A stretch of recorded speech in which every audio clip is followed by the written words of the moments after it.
Everything is stripped down to their non-moving O-rings. I'm just going to rebuild it at this point.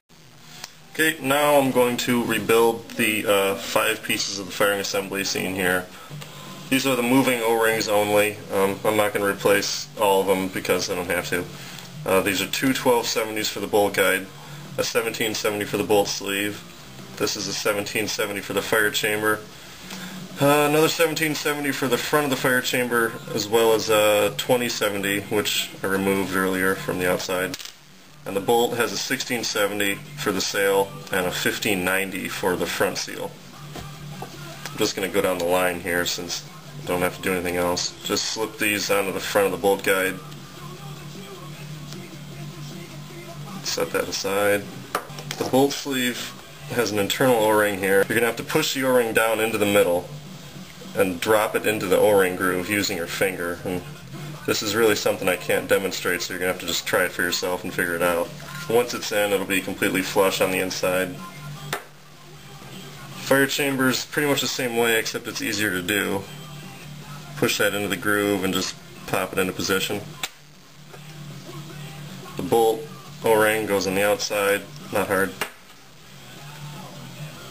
Another inside O-ring for the fire chamber front, and the front top seal that we removed earlier.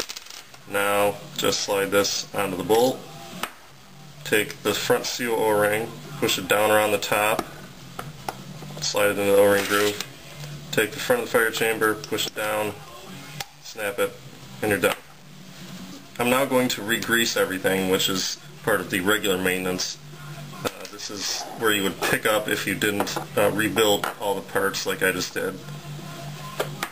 The first step is to take a bit of grease, put it on your finger. It has to be sleek or Dow 33 or Shocker Loop, something like that. Take the grease, spread it on the O-ring on the bolt, then spread it behind the O-ring. Move the fire chamber up and spread it in front of the O-ring.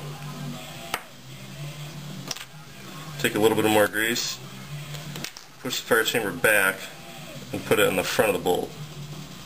Now the bolt's all greased and ready to go, so you can slide it into the bolt sleeve and work it back and forth a couple times to distribute the grease. This isn't necessary, but it doesn't hurt, so you might as well do it.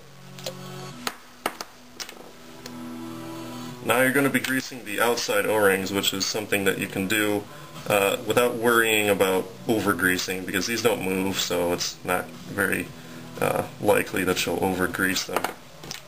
Just go down the line and make sure you get them all.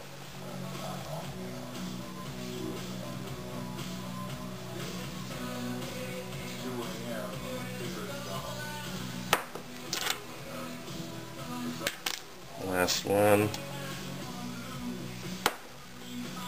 Now, take your shocker, stick everything in the back, push it forward, all the way with your thumb, all the way forward. Now take a little bit more grease and re-grease the bolt guides 2 seals. There's an O-ring located here, but you don't really have to grease it because it doesn't seal anything. Stick the bolt guide into the back, push it down into position. Take a 3/16 Allen wrench, screw it down. Hand tight only. Now you're ready to test the gun by airing it up and dry firing a couple shots. This helps to distribute the grease like I was explaining earlier. And after that, you're basically done with your regular maintenance of the bolt. You can do the reg later if you want.